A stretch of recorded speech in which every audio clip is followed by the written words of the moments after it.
Hi, and welcome to Jen and Dan's Natural Healing with Plants. Today, we want to talk about long-term calorie restriction or undereating. It's something that we see quite often. Most of our clients actually have gone years and years and years of undereating because we're always taught eat less, exercise more. Anyway, so that's what we're talking about today. So how are you today, Dan?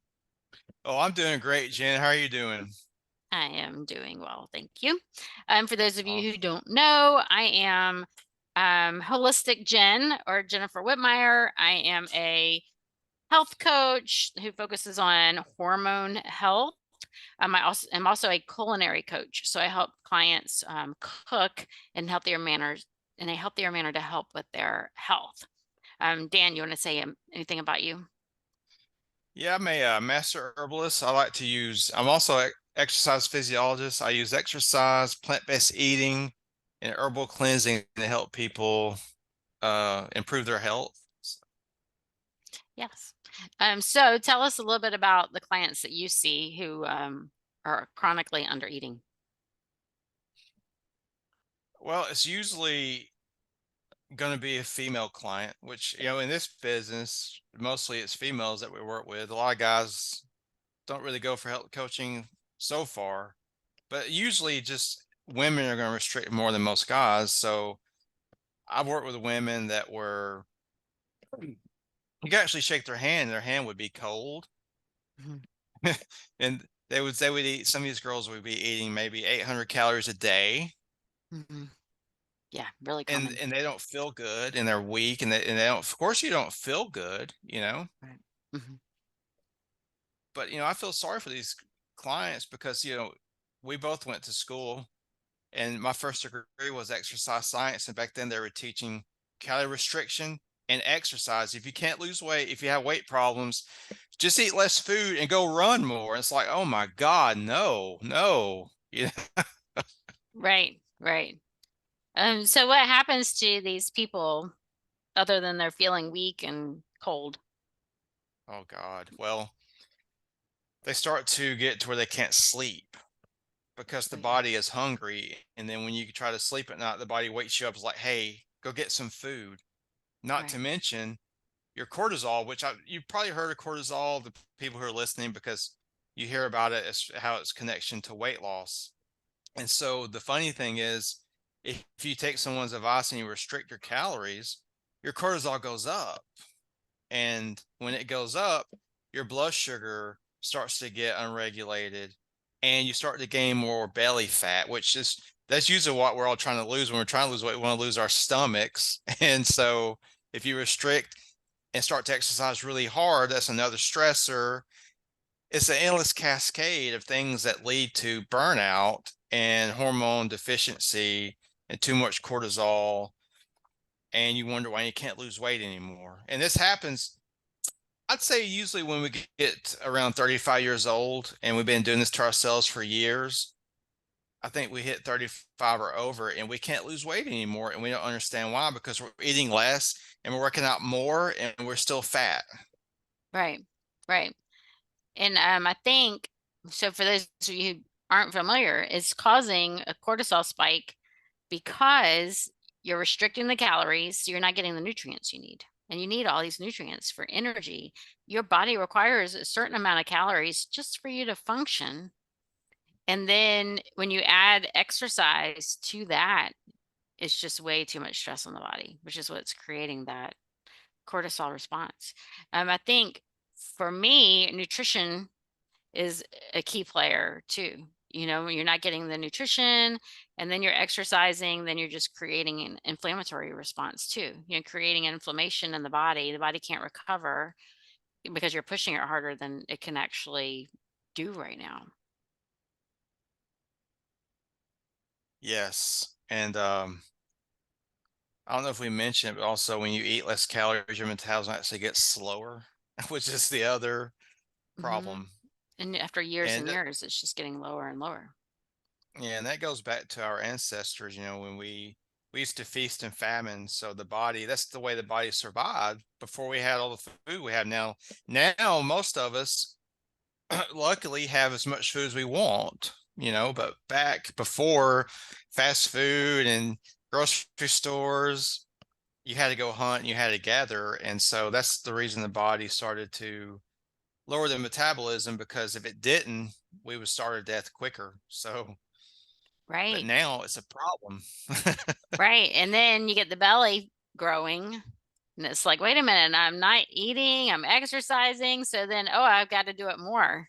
Got to cut back some Uh, more. Yeah, I got to cut back more and exercise more. And so just creates a bigger and bigger problem. And so with these clients, for me, it's almost impossible to convince them to eat and to increase their calories. The ones that do, they see results. But most of them, they're too scared because they've just been years and years and years of learning eat less, exercise more. yes, it is very, um, I mean, I really feel bad for these clients, because if you're too scared to eat, once you gotten to that point, you really need therapy. I mean, I'm going to be honest with you, because you're afraid of food now. Right. And look, Right. people still teach this. There's like people with PhDs in nutritional science still teaching this. Mm. So, Yeah. If you do, and if they do start, go ahead, go ahead. you go. And sometimes if you do convince them to eat more, they might gain a little bit of weight at first, because of, their metabolism has to rebound a little bit, and then they get scared and they quit. Yeah. But why would you tell them? Have you ever had a client do that, where they're gaining a little bit of weight initially and they want to quit? Yes. Yeah. And so it's trying to convince them to stick it out. Yeah. Yeah, That things will balance out. Right. Right. And a lot of times it's with clients who haven't had any starches. And, yeah, they've gone completely, very, very low calorie, very low starches, and they start eating the starches and they start gaining a little bit of weight, but it does take a little bit to regulate. But you need those starches for your digestive health. And if you have any kind of inflammation, you've got to have that to help repair. yeah. It Those goes foods are so back to important. natural healing. Like me and Jennifer, we took school natural healing, and I've always thought about that as far as like heart disease, things of that nature. But then when I started looking at weight loss, you actually have to heal the people's metabolisms, because their Right. metabolism is out of whack now. And it takes time when you start eating more food for the body to reset and for your metabolism to come up. And then once that happens, you'll start to, burn fat like you used to when you were younger. It's not Yeah. that we gotten older per se, it's that we've been under eating for so many years. That's usually the issue. Right. The body is amazing. And so it adapts so that you can survive under eating what your body really requires. So it really is amazing. And then the stress, it's going to start putting on belly fat because it's your body's thinking, we're not going to be able to get the energy we need. We need to store as much as we can. It's a survival thing. But the more belly fat you have, the more fat there is, around your organs too. And so you have to be really careful. It's really harmful fat. And it totally disrupts your hormones in many ways. You're driving cortisol up, the stress from under eating, over exercising, drives up your cortisol, and cortisol uses the same, it comes from your adrenals, and your adrenals are responsible for your sex hormones. And so your body is going to start favoring that cortisol. We're in danger. We're in danger of not getting our nutrition. And so it's going to focus on that instead of creating sex hormones for you. That cortisol is going to slow down your digestion. You're going to create GI problems. Maybe you won't feel them. We don't have those same pain sensors in our intestines, but inflammation could show up somewhere else in your body. You just don't realize it's coming from your GI tract. And it your blood sugar is going to be off balance, as we talked about, which also throws more out of whack as well. And so under eating and over exercising completely disrupts your hormones.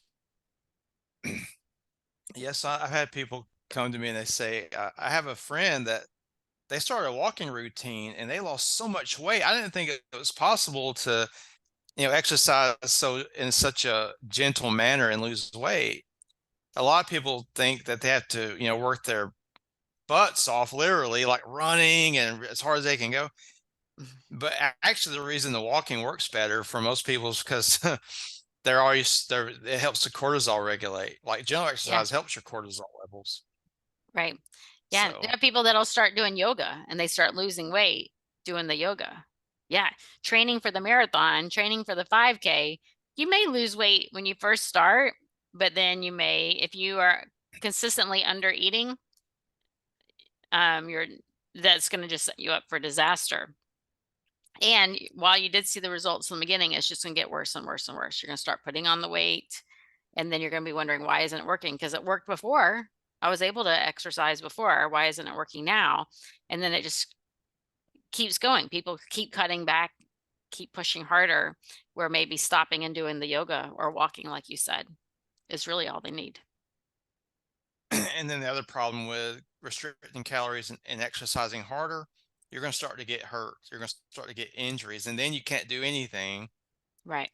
It's just it's a vicious cycle that I feel like people like us need, we're in a big forest, and there's only a few coaches teaching that, okay, too much exercise and too little food is actually harmful.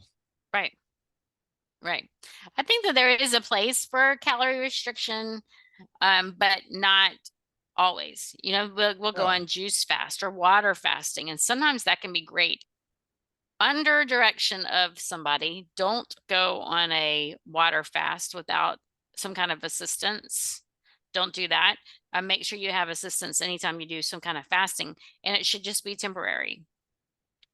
Yeah, and now some people go to places like True North where they do water fasting, but it's completely monitored by doctors. You're monitored the whole time.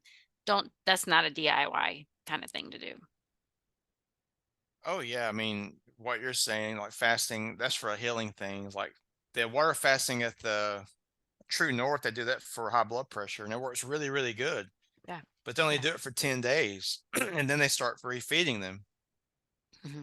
But yeah, I mean, you can use fasting, but really, I don't believe in fasting for weight loss. I believe in fasting for healing things like, heart disease and things like that. Yes. But yeah. Yeah. So what I was saying was people will cut back and they'll go on these long extended juice fasts for weight loss, and that's not what you Oh need to do. no. Yeah. No, no. Yeah. Your body But needs fuel. that's what Hollywood's teaching them. The That's right. celebrity, I'm doing a juice fast to lose weight. Like, dude, Yeah. Mm-mm. juice Mm-mm. fasts are for healing. Right. For nutrition. Yeah. Yeah. Yeah. Well, the water fast is for healing, but juice fast is for nutrition. It's an easy way to get lots and lots of nutrients into your body. Oh yeah. I recommend Yeah. juicing along with a regular diet for a lot of my clients. I do it myself because Hmm. I feel like you're missing out on a lot of nutrients if you don't juice. Juicing is Right. has an abundance of nutrition. Right. And our soils are so depleted, it's hard to find foods that are high in nutrients too. And so many people are sick. It's 93% of Americans are metabolically unwell. So 93% of Americans are not well, which means they're not absorbing their nutrients and managing things well. And so adding juices, especially things like green juices, is Oh yeah. fabulous. We need those minerals. We need minerals for energy. We need minerals for hormones. We need minerals for heart health. Yeah. So that's a great way to add to your diet. Also, if you're not getting all the minerals and vitamins, your body will not lose weight either. So, That's right. like yeah. Yeah. Yeah. And it's hard. It's hard to get them all the minerals, like you're saying, unless you Hmm. juice or you have a really good supplement that's natural, like some kind of plant-based algae supplement. But Hmm. even then, I don't. It's really hard to beat fresh juice. Right. Right. Yeah. There's nothing like it when you taste it too. Oh yeah. Yeah, Oh yeah. you can't buy juice that tastes as fresh as when you make it at home. Of Yeah. course, I mean all that juice you buy is already, lost most of its nutrition. Mhm. Yeah. So Yeah, you're wasting so their expensive. that's right. Yeah, so you wanna make sure you have a good juicer.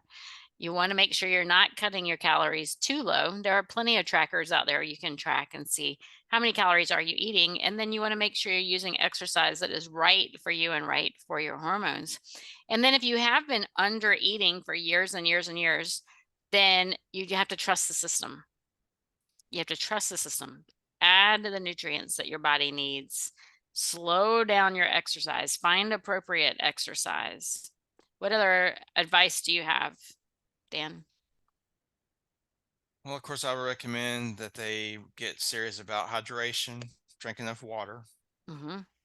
Sleep. and they really need to work on their sleep. Yeah, sleep and their stress.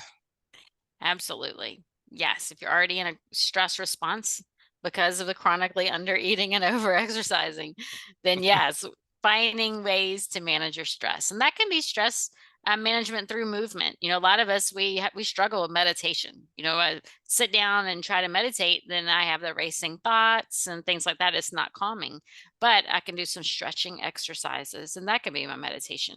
I could do things like laughter yoga. Google laughter yoga. That is fabulous. And that way you're kind of active, but you're also focusing on something else and laughing. And so that can really, really help with cortisol levels. Yes, it's all good. That's all those good things. I'm with Yes. you. Like, if I meditate, I do kind of like, how much longer is this going to take? That's not Yeah. going to help, you know. No. I do I like don't have deep time to lay breathing. here. Yeah, yeah.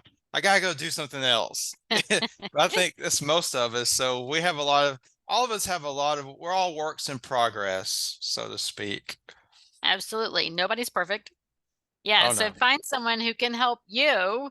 Dan and I do both help clients. And so if you would like to work with either one of us, then just send us a message. You can DM us, comment in the comments, and we'll find a way to connect with you as well. You can click on a link in our bio, and that's another way to find out more about what we do and how we can help you as well. Yes, so I hope this episode was helpful for you. Take a good look, I like Chronometer. That's a great app. Some people like MyFitnessPal, but it's a great way to enter in what you're eating and actually see what you're doing. There's tons of trackers out there to see what your basal metabolic rate is. That is how many calories your body needs just to function, just to sleep. As if you're not getting up and exercising. If you get up and you're exercising and moving around, you're doing something that involves a lot of brain work, writing papers, researching, working on your finances, any of those things. That's going to use a lot of energy too. And you need more calories for that as well. We forget about those things. Anyway, we would love to connect with you. We want to hear from you. If you heard something in here that really touched you, we want to hear that. You heard something that went totally against what you understand, we want to hear that too. So thank you for listening to us. Please subscribe to our channel and let us know how else we can serve you.